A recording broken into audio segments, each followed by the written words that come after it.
Thank you so much. Thanks, Justin.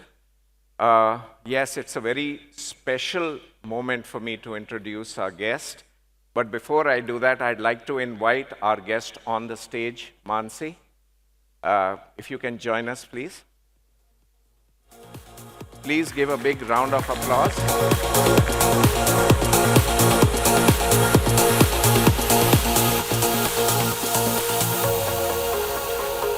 Please come, have a seat. Hi, come, please have a seat.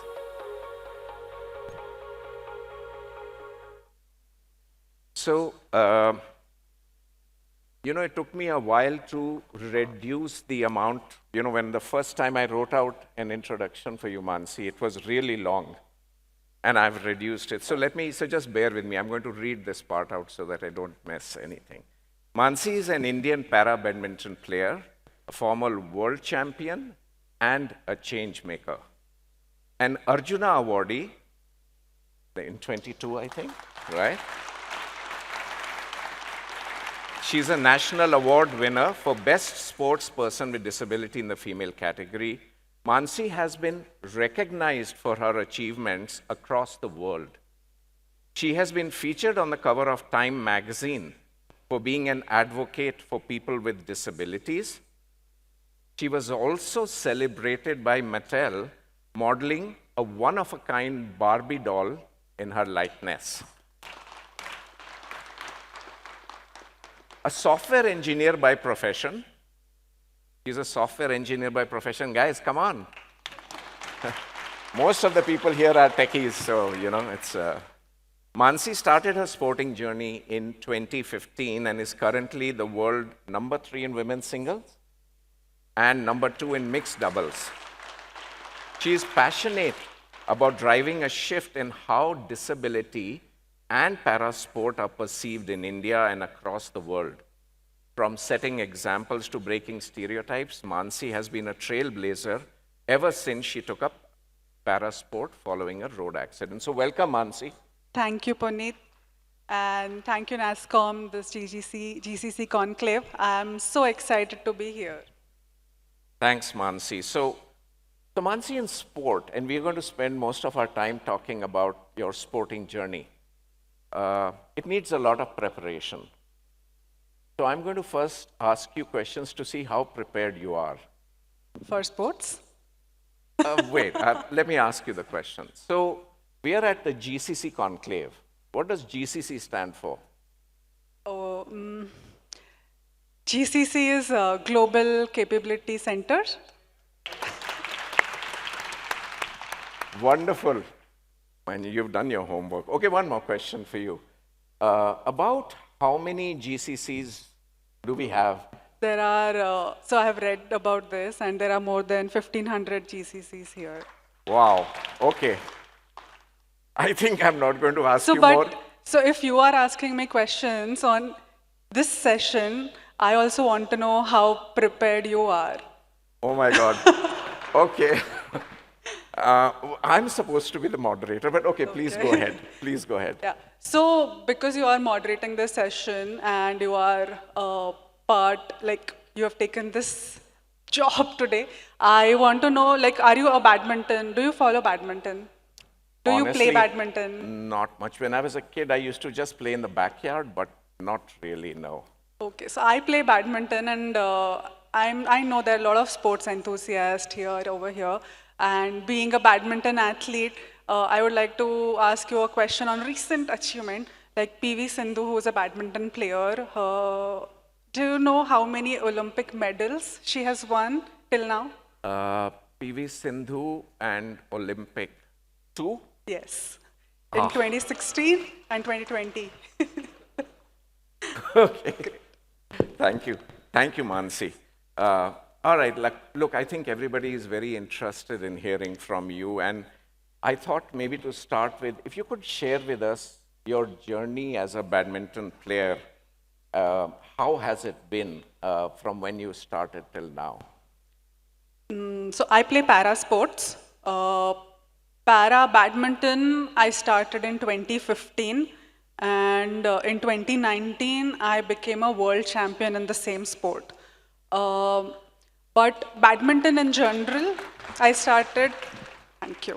Badminton in general, I started as a child, as a hobby, something that my parents told that you should play a sport, find your sport. So I used to go for multiple classes. My parents would send me to multiple classes, football class, badminton class. And in my school, my teachers would motivate me to participate in almost all sporting activities, be it basketball, throw ball, volleyball, or athletics, may anything like 100, 200, 400, or long jump, high jump. I mean, so many things I've tried, but badminton is one thing which I fell in love with, and I started playing as a child.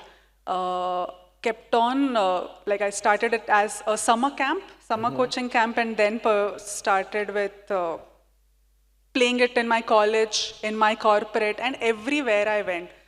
Then, just 1 year after my graduation, I met with an accident, and I used the same sport in my rehabilitation.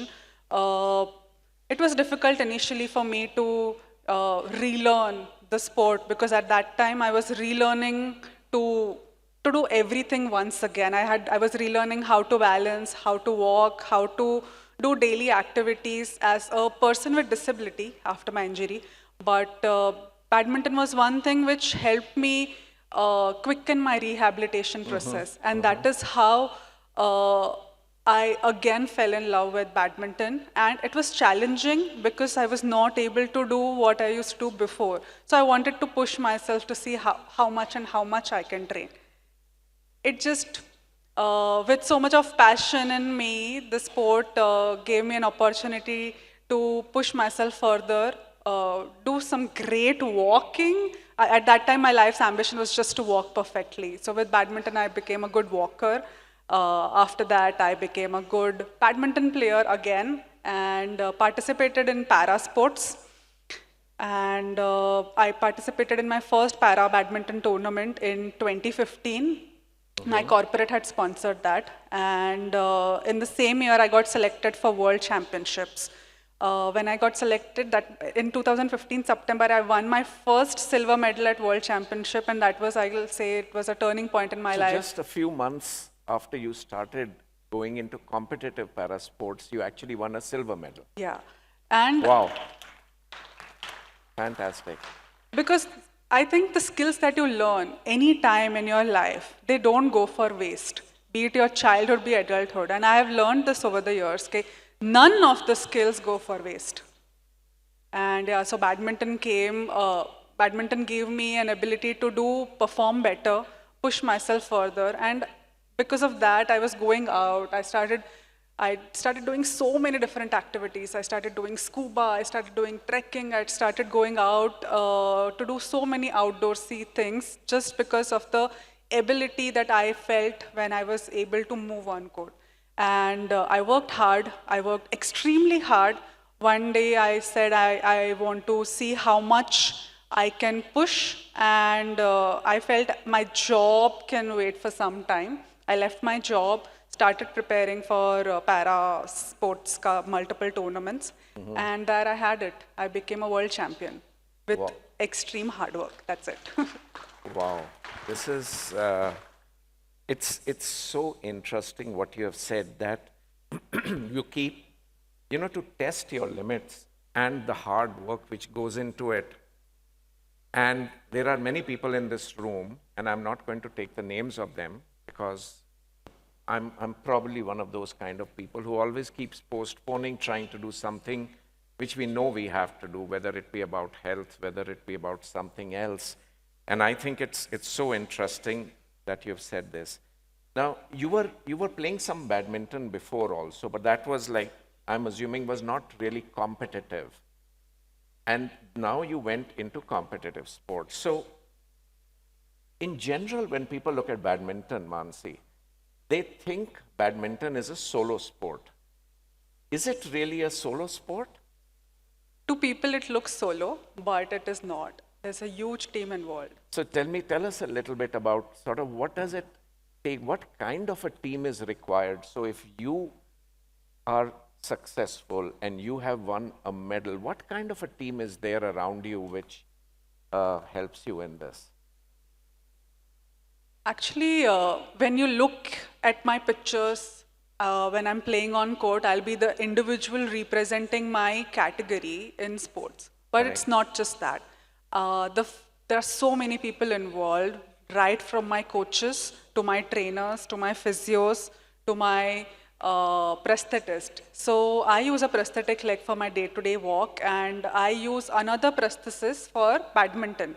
For running, I use another prosthetic leg. So I have total of 3 prosthetic legs just to carry on with my different functions that I want to do in day-to-day life.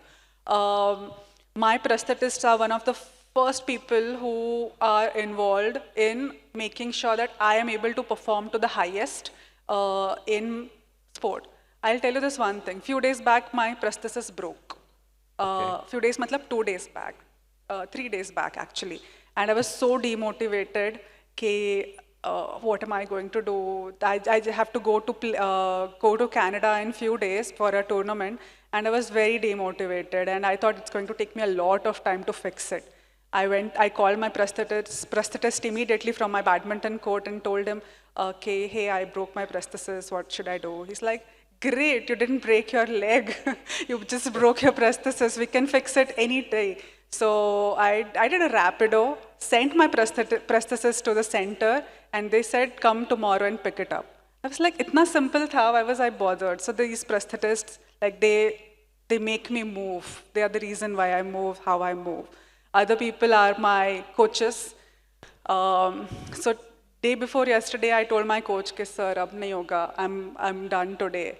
Because I've been dealing with a lot of issues since a long time, and I thought this is like the limit. So I told my coach, "Sir, ab aaj main nahi khel paungi. Mera prosthesis toot gaya hai." So he's like, "No problem. You come to badminton court and we'll see." I said, "But what will I do?" So he's like, "We'll sit and play." So he arranged one ply box, which is of my height and my sitting height. And I sat, and the coaches from our team, they kept on throwing the shuttles, and I was just hitting. We were perfecting my wrist and my strokes. Wow. So these are the, like, when I felt my prosthesis is broken, my prosthetist fixed it in one day. My coaches, they fixed it, like they made sure that I don't take a break. Like when we are playing a high performance sport, we cannot afford a break, a single break. So all the work, I'd have taken a break today. So all the work that I had or anything that I had postponed it for today. Today I'm calling 10 to 15 people because I was not able to call them from past 1 or 2 weeks. So this is the power of people. Then there are so many other, like my trainer makes sure I'm eating right and training right. Yeah. And even when my parents, I couldn't have done anything without the support of my parents, my friends. I mean, there's so many, endless number of people because of which I can call myself as a world champion at one time. I was world #1 for 1 year consistently last year. And just this year, 3 weeks back, my ranking has dropped to 3. But I've consistently maintained my ranking to 1. And it's only because of the team which I have right now with me. Wow, this is wonderful. And Manasi, all our best wishes with you that you get back to #1 again. But I think it's a valuable message for all of us also around this. You know, #1, when each one of us has a success in our lives, let's use that as a moment to remember everyone around us who has contributed to it. In our professional lives, many times we think about more our colleagues and all who have contributed, but our families and the other people, you know, the setup at home which makes sure everything is running, all of them contribute to our success. And I think the second thing I'm taking away from what you said, Manasi, is that, you know, if we want to achieve something, let's get a good team around us. You know, we don't have to solve every problem individually as us. We can get together a good team and achieve great things. So thank you so much for that input. That's really wonderful. So, Manasi, just shifting gears a little bit, what are some of the key lessons which you have learned in the sports world which we can apply in a corporate life, or vice versa, actually, because you've worked in the corporate world before. So can you share some thoughts with us on this? Either way or both ways, you know, what can we learn from sport and corporate world? So there are multiple things that we can learn from sports and we can apply it in our corporate journey. But two things which I would like to share is how to win and how to lose. I learned this from sports. I learned how to lose from sports because every day I work hard and then I go and play with someone and I lose. Every day I still go to training and again play and again lose. And when I met with an injury, I realized that, it's okay to lose because I had learned it through sports. And then through sports, I've learned how to win. Like every day you have to push, and one day you will win. And how do you win? It's a very, like people ask me, Mansi, कैसे जीते? जीतने की recipe बता दे, कुछ तो बोल हमें. And I say कि there is no recipe to winning. It's just going and losing every day, playing with players, and then consistently working on yourself with extreme dedication. So I'll say dedication, perseverance, and hard work. Without that, we cannot win. And I think everybody should do that.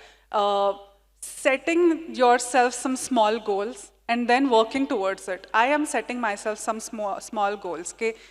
In next 15 days, I'm traveling for a tournament. इसमें मुझे अच्छा perform करना है. This is what I have to These are the few areas of improvement that I have to work on, which I learned from my previous tournament.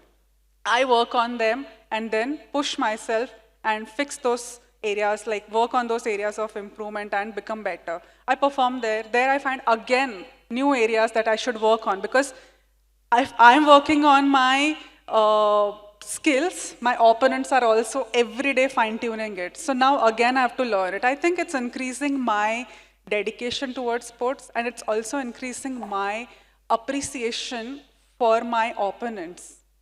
So appreciating your opponent is another thing that we should learn from sports. Wow, what amazing points. Learn how to lose.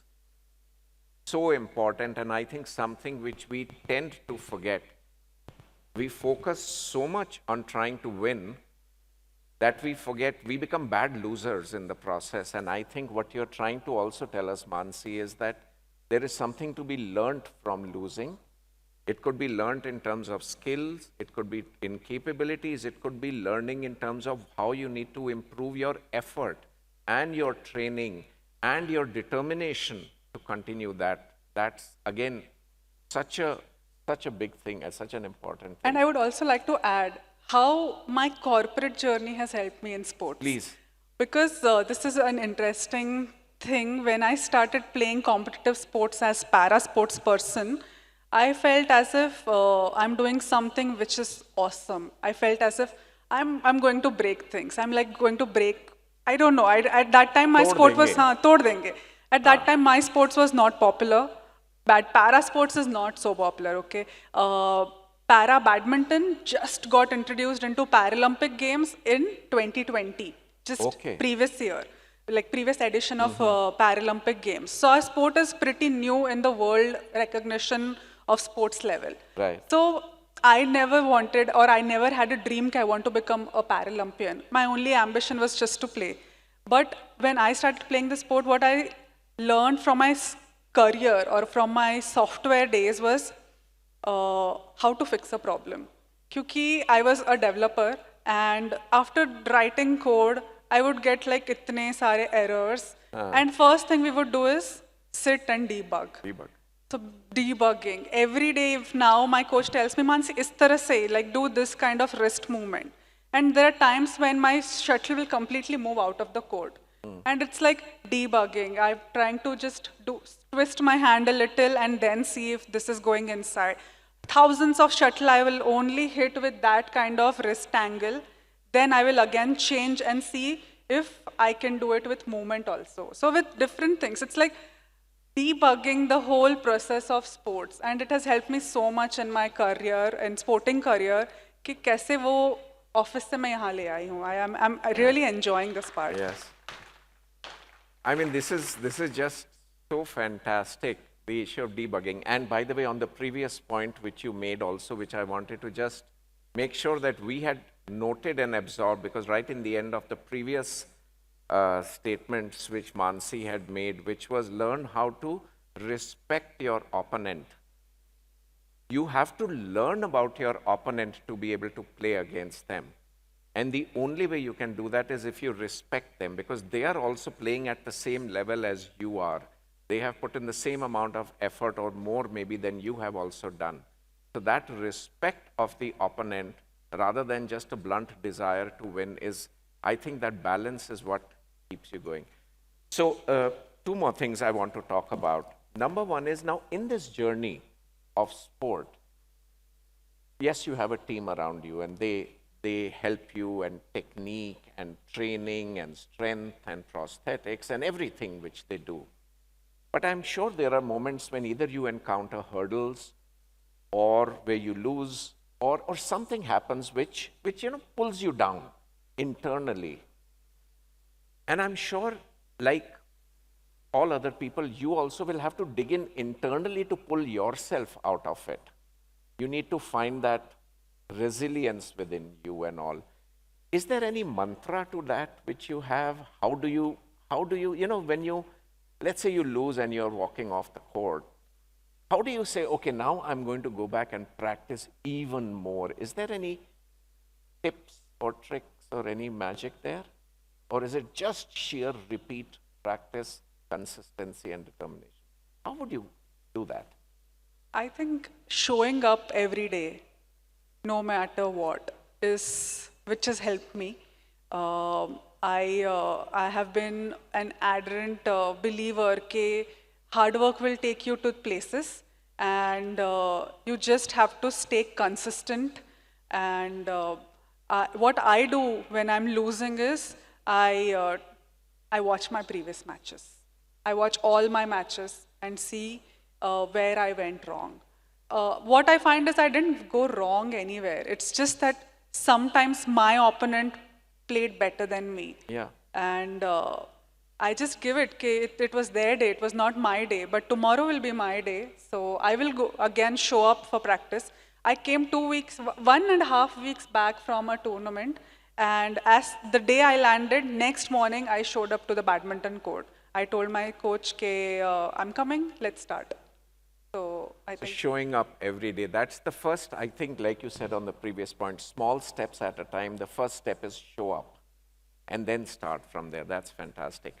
One last question for you, Manasi, which I want to ask is that, you're aware in the corporate world, we keep talking now about, and it's right in the center of the plate, diversity, equity, and inclusion. And when we talk about inclusion, one of the inclusion agendas and themes is around people with disabilities. Do you have any, insights or thoughts to share with all the corporate leaders in the room about what they can focus on or anything they can do differently to help people with disabilities much more, so that they can also, confidently take the next step in whatever they need to do? so. First of all, I am very happy that in this conference we have a sign language interpreter who is. Oh yes, they've been fantastic. Everybody at that table and the person here, they've been really good. So this is a step towards, it's not, this is what is inclusion. You are including everybody. And this is how we should be doing it at every place we are. If you see our recent infrastructures that's coming up in our country, be it metro, monorails, everything you feel has inclusion for people with disabilities. You have ramps, you have tactile marked tiles, you have almost everything. Like every place has become very inclusive. And I see more and more people with disability using the infrastructure. But I feel we just don't want to be out there. We also want to be included in the organization. And I see a lot of policy changes coming up in organizations where hiring has enabled lives of people with disabilities. Because trust me, people with disabilities are educated. They are, as per We the 15 movement, there is 15% of population of any country, or of the earth, I'll say, of the world. 15% of world's population is disabled, which is around 1.4 billion people. If we take our country, the current statistic will say we have 2.2% of population as disabled, but this statistic is of year 2011. A new act was passed in the year 2016 where number of disabilities have risen from 4, like the government is considering more than 20 as disabilities from 4. So I think the number of disabled people as per statistic in the next census is going to be too high. And I think there are so many policy changes which have happened in last few years where education and employment is the main focus. Right. Now, what do we do after education? We have to include everybody in the organization. Government says 4% of population should be hired in government sector. Correct. But there is no cap on number of people that we can hire in government sector. I wish that 15%, that 4% in government, but 15% of population, where will they go?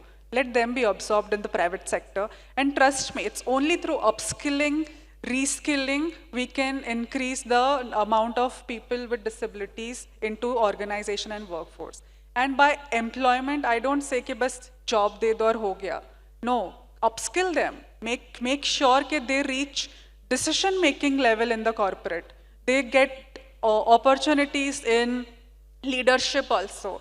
And I have so many friends who are part of World Economic Forum or who have their own companies, who have multiple disabilities and are earning crores in revenues or millions of dollars in revenues and doing some amazing work in this world. And I want that every person with disability be included. And I'm seeing that inclusion is now the next step of how companies are working. Let that inclusion not stop at gender. Let it include all the sections of the society. And I'm very happy to be speaking with all of you over here who will be part of or who might be a part of decision making in their own company. Please keep this thing in mind and start hiring more and more people. Don't think about their disability. Think of the ability and how they can bring change to your organization. It's not just कि चलो इनको include कर देते हैं by hiring them. Give them those opportunities which really gives them those wings which we all want to fly with. I want to be known not by my disability. I only want to be known by who I am as a person, and it comes from my work, from my ability. Manasi, a very, very, very powerful message, I think, in this last question. And I know each of us will personally take away things from this conversation. But I think collectively, as leaders in our organizations, let's take away this one point.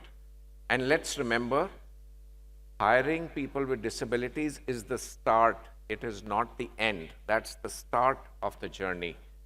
Manasi, there are many more questions which we could ask you, but we're out of time. I really want to thank you so much for your time. Ladies and gentlemen, I think we should give her a standing ovation, please. For more content on tech and leadership, subscribe to NASSCOM YouTube channel and press the bell icon to never miss an update.